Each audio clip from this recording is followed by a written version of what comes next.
Greetings and salutations, my beautiful people, and welcome back to Caddy's Retrospectives, which is the show on my channel where I spend 3 consecutive weeks discussing and sharing history and facts and my personal opinions and all sorts of that good stuff on the first 3 of any franchise at all, on any console, from any generation. Any. So where was it that we left off in the last Caddy's Retrospective? Yes! Max Payne, I remember now. So let's just stop stalling with this bullshit and kick straight off into the tulip-filled and rainbow-soaked world of Max Payne 2.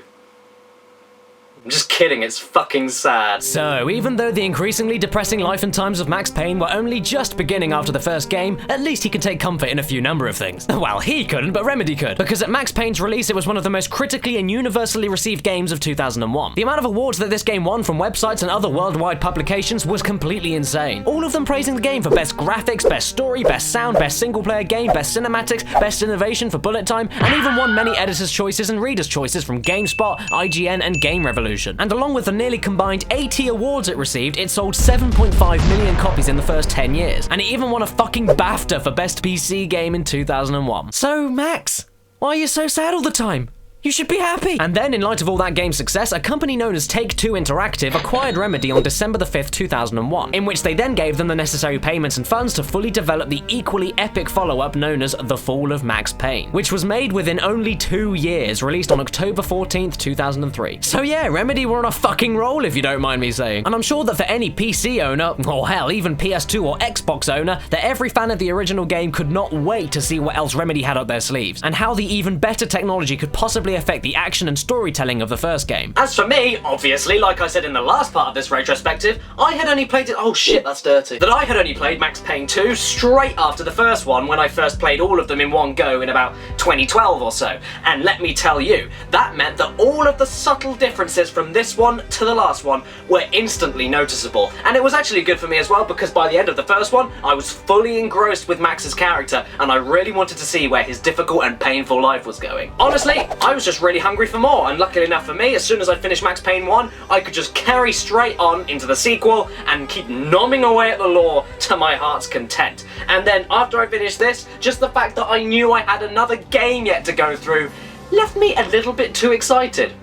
More excited than I care to admit. But I think that the main question is, was this the sequel everyone was hoping for our beloved Max? Well, if you ask me, fucking yes! This game was fucking awesome, pushed Max Payne to new levels of epic, and is one of my favorite third-person action games ever made. And as a sequel, where not massively better than the original, I still think was, since it fixed pretty much every single niggle that I had with the original, as well as naturally improve on every and all slight technical flaws, either gameplay-wise or design-wise, turning it, for me, into a near masterpiece. And as for the storytelling and characters, where the original was really great, I need to come clean, because I swear when I played this game 2 years ago, the plot, the events, and the way that it was all unraveled to me through the gameplay and cutscenes blew me away even more than the first. Not to mention, I would also say that this game left more of an impact on me than the first from the characters and the plot, leading me to actually shed a tear by the end of the game. It's so damn good. But hey, I can only ramble on so much, right? What is it that this game did exactly to further expand the franchise, and why is it that I consider it a near masterpiece? Well, before we get into any of that stuff, what's the story this time round? Because I know. And I'm not going to tell you it. Well, okay, that's a lie. I might actually tell you it. But only if you're really good. You better not fuck around with me. Because, you know, after all, I have been known to kill that which is indestructible. So you better not go and give me any of your lip, child.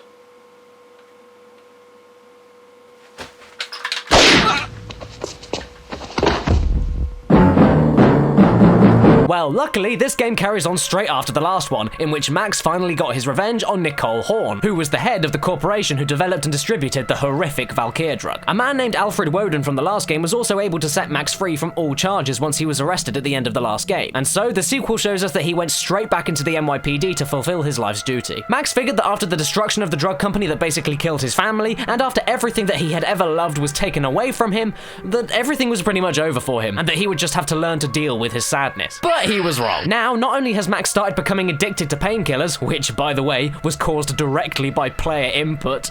Think about it. You feel bad now? But also, a contract killer woman he was strangely attracted to in the last game, called Mona Sachs, has returned from her supposed death in the last game. So now, not only does Max, at one of the lowest points in his life, take to completely falling in love with Mona, but also ends up wound around yet another conspiracy involving another group of contracted killers called the Cleaners, and during an American and Russian mafia war, the case is to solve who is doing what to each other, which then leads to another conspiracy involving a secret organization called the Inner Circle, whom Alfred Woden, mentioned earlier, was secretly a part of. I wasn't expecting this game to be that much sadder than Max Payne 1, but fuck me sideways. This whole ordeal is making my eyes moisten with sorrow. Misery. Desolation. Grief. And where the plot was just as complex and brilliantly written as its predecessor, it also took a slightly different approach for a sequel. It went a little more non-linear than before, leading to great suspense and mystery for some of the game's main events, which, even though you already know parts of what's gonna happen, is still shocking as hell to see when you reach them. That's good storytelling 101, folks. Tell the audience exactly what's gonna happen and then still have it shocking when they see it. And even the box itself stated what this game was trying to do: be a film noir love story. It focused more on the love and inner emotions of Max with his increasingly cynical, philosophical, and perfectly written self-narrations, as well as give more time to the character relationships and developments that deepen the universe and added more to the fantastic cinematic approach and film noir feel. All of this combined, if you ask me, made for a fucking fine story. Probably one of my favorites that I've ever played through. And so, with Max turning into a complete fucking mess, off he sets once again, running and gunning around every corner that he can in order to get to the bottom of everything. And hopefully not have anyone else that he loves drop dead in front of him, because he seems to be doing a pretty fucking bad job at letting that not happen. And where James McCaffrey made a loving return as the voice for Max Payne himself, Sam Lake, the man who wrote all of the stories and scripts up to this point, unfortunately didn't bring his likeness back to Payne, instead removing the and going for a more look. Fun fact. Did you know that in early development of Max Payne 1, Max was originally going to be called Max Heat, and the game was going to be called Dark Justice? Because of this then led to Max Payne 2, including 2 show Easter eggs on the TV. One with a parody 70s cop show based off of the original Max Payne's plot called Dick Justice, and a pornographic show known as Max Heat. That's pretty cool. But anyway, plot-wise, it may have brilliantly expanded and deepened itself for this sequel more than it had before, but what about the looks and the sounds? Well, to be a little bit different, I'll start with the sounds. The sound effects were cleaner, voice acting was a little less muffled, especially on the console ports, and where the original score was good, the music here was so much better, taking full advantage of more songs suited to more emotional situations in the game. Whether there was a tense scene, a struggling scene, a trippy scene, an angry scene, or a sad scene. It all made the experience just that little bit more memorable and, of course, cinematic. And yes, the haunting and foreboding theme song returned, but updated with stringed instruments, making it feel less constructed and more foreshadowing and mysterious, just like Max himself. And it's badass! And even though the span of the technology was only between 2 years, the game looked even better than the last. The polygon count had increased, giving all of the characters proper facial animations this time, as well as much smoother and cleaner textures and brilliant lighting. Where the first game took the darkest and dreariest look possible, Max Payne 2 still took that idea, yet used more horrifically detailed and disgustingly dirty textures to counteract with the dismal lighting, making it feel, in turn, even more realistic and gritty. Not to mention, the character models and animations were much better and more rounded off thanks to some new body physics, especially with how Max and his enemies reacted to the surrounding physical environment and with gunshot wounds. Everything just had a little bit more weight and place, both visually and gameplay-wise. And yeah, that's another thing. Gameplay. Now, here's a little cheeky secret here, Johnny. Come close to the screen. Come on. Basically, when I tackle sequels like this in a retrospective series, I don't actually need to devote much time to talking about the gameplay, because it's nearly the same. Isn't that great? I can be lazy. Fucking fantastic. Well, in all seriousness, yes, the gameplay feels very similar to the original, and in most cases, it is exactly the same premise: running, diving, slow-mo shooting, but with a few new tweaks. This time you had more guns to play with, as well as letting grenades and melee attacks be assigned as secondary commands, instead of having to equip them manually and use them individually. Not to mention, the ammo of these guns were a little bit harder to find than with the last game, making the intense firefights even more, well, you know, intense. And even though the actual jumping itself and the movement was smoother and more free-feeling, feeling, the platforming and puzzle segments were considerably less. But hey, I don't mind that, as the lack of them matched the mood of the story, and I personally feel that going too overboard with them could have made them feel extremely out of place. Also, the bullet time was a little bit more refined, giving you the signature shoot-dodge maneuver, like in the last game, but not having that affect your adrenaline level, since it didn't actually slow down everything that much, and it slowed down Max as well as all the enemies. What did affect your adrenaline level was manually activating the proper bullet time itself, allowing all of your enemies to be slowed down even more so, and having you move and aim at more or less the same speeds as normal. Then, once you killed enough enemies, the hourglass would turn yellow, meaning that bullet time made the enemies even more slow, giving you greater tactical advantage. And I really need to say that during bullet time, if you ran out of bullets, you got a fucking awesome reload move which didn't leave you vulnerable to attack, and let you throw new magazines into the air ready to clip into the gun as you pirouette like a motherfucking badass ballet instructor. But along with these small, yet very welcome step-ups of the basic game mechanics, this also meant that one thing had to be upped: the difficulty. I don't know about you, but my advice to you is that if you're going into Max Payne 2, you better fucking prepare, because you will experience maximum pain. Or, should I say, Max Payne.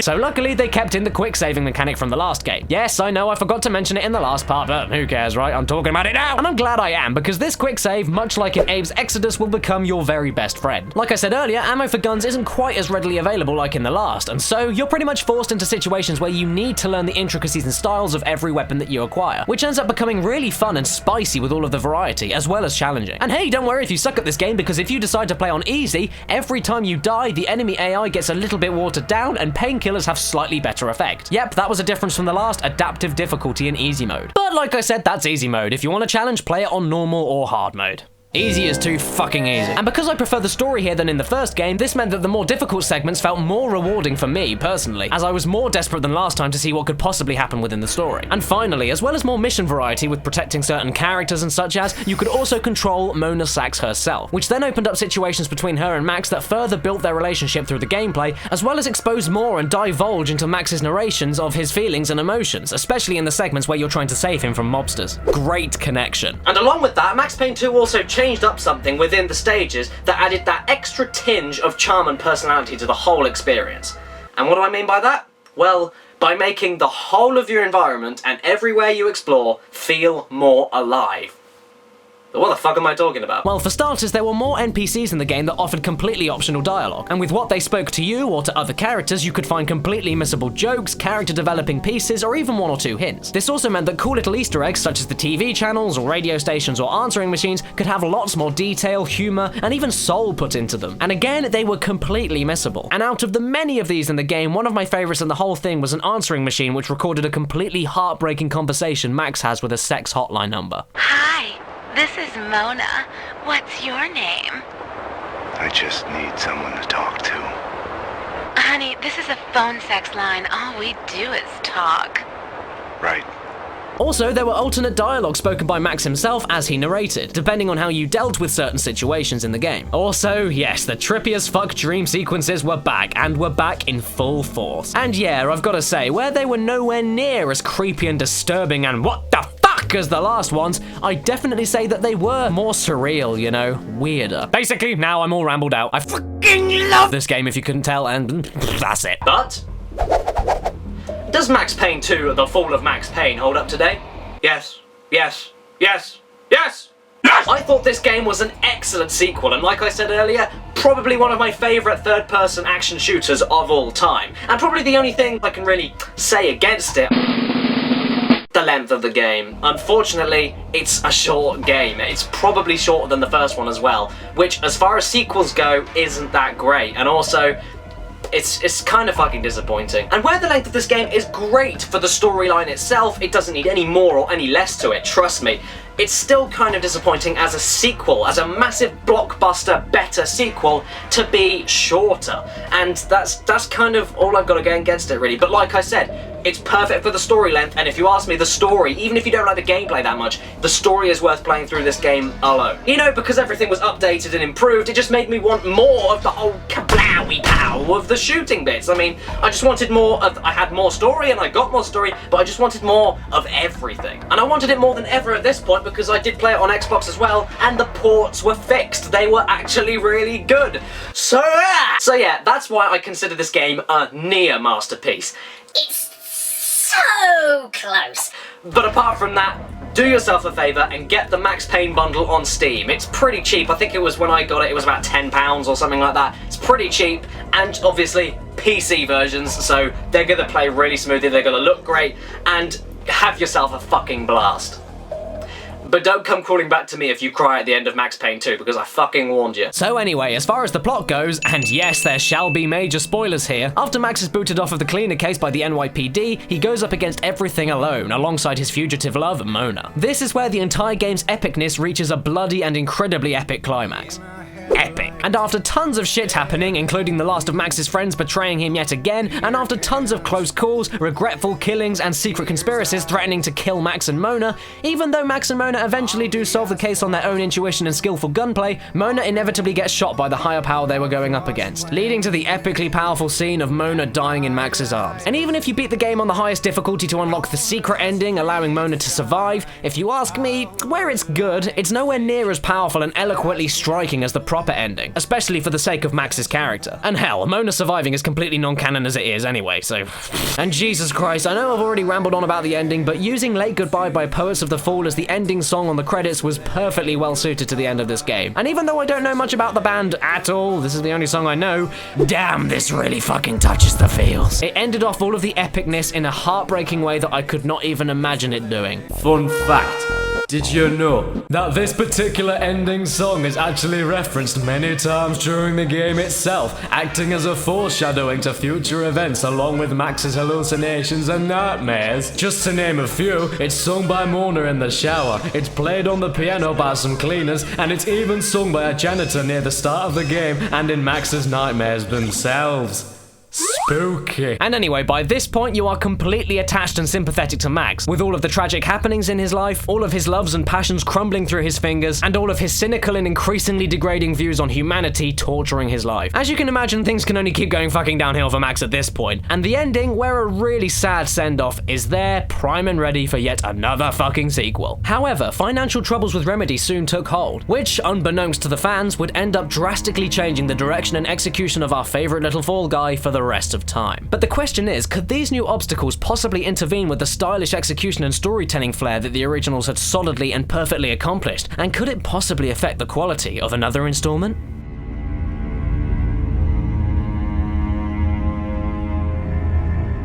Hello everybody, and thanks so much for watching part 2 of my Max Payne mini retrospective thing. I'm going to link part 3 when that video is done on the far left there, so you can look forward to that when that's done. And on the other 2 panels are 2 other retrospective series that I've done, so go and have a look at them. I'm sure you'll enjoy them as much as you've enjoyed this one, if you enjoyed it anyway. And if you missed out part 1, then I'll just stick the link in the description along with part 3. And also, if you check the description, there's tons of awesome stuff in there, like all of my social networks and my Twitches and even my Games Grabber profile, so you can see exactly what games I'm buying and putting on my shelves right now. And also, I need to give some big shout outs to my top Patreon supporters, because you guys have been incredible, and I have to give you a shout out because of how amazing you've been. So I have to say a special thank you to Daniel Carson, Ed Herngreen, Philip Larson, David Coffey, Ivan Strand, James Newman, Greg Black, Michael McKitterick, Nick Marchenko, Zachary Lehman, Benjamin Peasley, Jason Norris, a YouTuber by the name of The Retro Gamer HD, so go and have a look at him, Delmar Mullins, Kylie McKinnon, Matthew Elliott, Yayan Tuffrey Jones, Mohammed Al Sali, Tony Pierce, Albert Rodriguez, Emily Higginbotham, Obaid Al Shamsi, another YouTuber by the name of Darkest Side of Me 101, so go and have a look at his stuff,